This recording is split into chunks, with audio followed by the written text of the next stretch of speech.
What's up, degenerates? Hunter Knight here with the channel's first official movie review for the Amazon MGM's Masters of the Universe movie. But first off, this review contains mild spoilers, so if you haven't seen it, thank you for watching and come back after you saw it. I'll be waiting right here, I guess, yeah. A few moments later. Masters of the Universe is obviously inspired by the 1982 Mattel toy line and the legendary Filmation cartoon that turned plastic into a mainstream religion.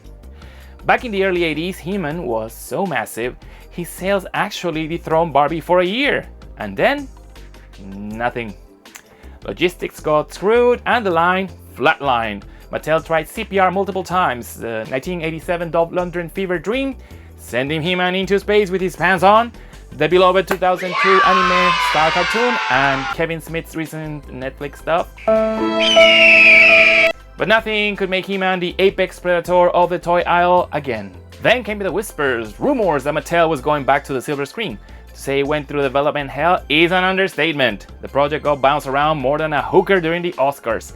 Leaks were announced and dropped. Scripts were rewritten and the directors cancelled across Warner, Sony and Netflix. Finally, Daddy Bezos stepped in with Amazon MGM.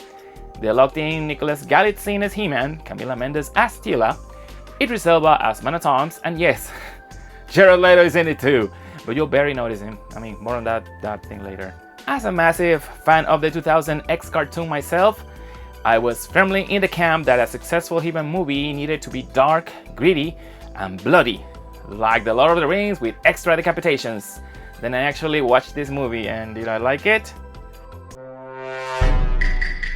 I absolutely did!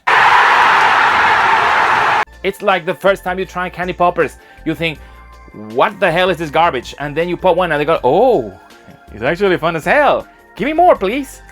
It's perfect summer escapism. It's not perfect, but it got more ups than downs, I gotta say. Director Travis Knight, who proved he has the balls of steel with Bumblebee, doesn't shy away from giving us a colorful utopia called Eternia. Right out of the gate, he lays down the lore via a 60-second montage of Power of Grayskull, floating islands, and skull castles. Because it moves so fast, you have zero problem accepting a talking tiger in the very next scene. Yeah, my boy Cringer talks. That's actually one of my gripes. I wanted more Cringer. The world feels coherent, vibrant, and makes no excuses for its absurdity.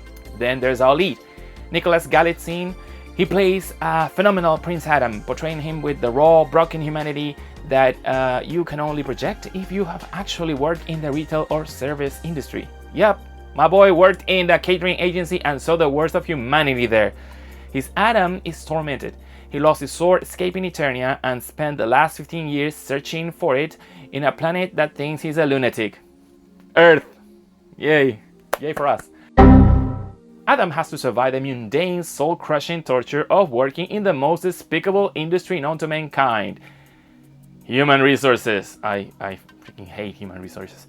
The movie makes you feel the sheer corporate agony this dude is subjected to daily. You are actively rooting for him to escape those miserable, mononeural HR insects. For those worried about how much time we spend on Earth, don't sweat it. In fact, they'll say it's not enough. We get zero explanation of who raised Adam, who his foster parents were, or how the hell the Sword of Power ended up in the hands of Torak.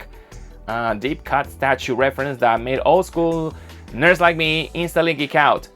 Earth is an afterthought and the movie leaves it faster than you can say what's going on.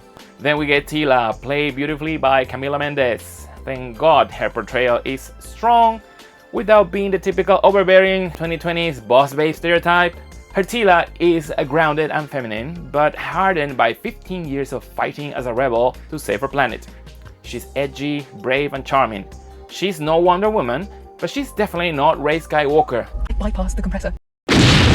Next up is Man-at-Arms, played by Idris Elba, who completely steals the show on the first minutes of the movie. We see Druncan in his absolute prime, a confident badass who chews up Eternia recruits for breakfast. But after a horrific battle, he fails. Big time. He fails the royals, the kingdom, and his daughter. Because of this, Duncan becomes Druncan, a depressed alcoholic shadow of his former self. Watching him rise from the bottle to stand tall, wiser, and humbler is absolutely chef's kiss. I love it. And now we have to address the skeleton in the room. Jared Leto as Skeletor. Oh boy, I was terrified when that casting leaked. But good news, you won't even know it's him unless you see through the credits. His Skeletor is perfect. It embodies the 80s Filmation sass absurdity, the meme culture, the classic insults. Everything you wanted is there. My only critique is that sometimes the jokes go a bit too far and break the pacing to bits. The movie is occasionally afraid to let a deep emotional moment breathe. Instead, they cut the tension with a joke. It's like I'm feeding you a prime filet mignon and then I shove an ice cream cone directly into your face. Bro, let me digest the meat first. And that came out completely wrong. That's not what you know what I mean. Leto Skeletor is a cocktail of Tim Curry, Darth Vader, and a heavy dose of Frank Langella's theatrical diva energy splintered over here. There, it fits the 80s villain exuberance perfectly. What we don't get is an origin story. So no Keldor, no Uncle Skeletor. He's just evil because he's evil, and honestly, that's okay. He and Evil Link, played brilliantly by Alison Brie, land perfectly in this chaotic world. At one point, you actually feel bad for Lynn, but if you know her, she is the last person on Earth you should pity. We definitely need more of her. The supporting cast rounds out beautifully. Sam C. Wilson's Trapjaw is terrifying as hell. If you're a Trapjaw fan, go pre-order those movie figures right now because he gets a massive, well-deserved spotlight. Johannes Haukur Johansson, wow, I hope I didn't kill your name, bro. He kills it as Fisto, and the theater I was in absolutely erupted when Joshua sang. I killed your name, bro, too. I mean, when Raman took the screen. We also get Triclops reimagined as a sniper, played by Kojo Atta, and James Wilkinson as Mekaneck. And look, the Moto fandom always talks shit about Mekaneck because his only power is having a long neck, but in this movie, they actually make him a useful asset instead of just a heroic human periscope. Well done, my dude. It was about time. Now there's some spicy language and double entendres sprinkled throughout. I already see prude parents online raising their eyebrows. Listen, chat, if your kid has a smartphone, they're hearing worse language on TikTok than a Cardi B concert. Coronavirus! The adult jokes are gonna fly right over the little heads anyway. Those jokes are for you. Finally, the music. Daniel Pemberton masterfully crafts the score, featuring face-melting guitar strings by Brian May of Queen fame. When Princess of the Universe is blasted during the climax, it was pure euphoria. It's not like Guardians of the Galaxy where the soundtrack hijacks the script. It's just a perfect complement to ease your mind into this 80s infused extravaganza. Masters of the Universe embraces exactly what it is, owns it, and makes zero excuses. Pretty much like Prince Adam himself. And that is why it has the power. Go see it, take the kids, have a killer time, and stay for the after credit scenes. There are 3 in total. The first one will make you laugh to hell because it's Filmation style brilliant. The second one will blow the hell out of your mind because it's absolute cinema. And the third one, after the credits roll, well, I'll let you find out about it.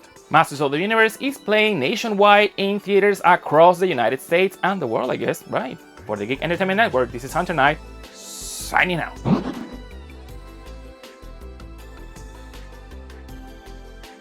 Subscribe, bitches. Impressive.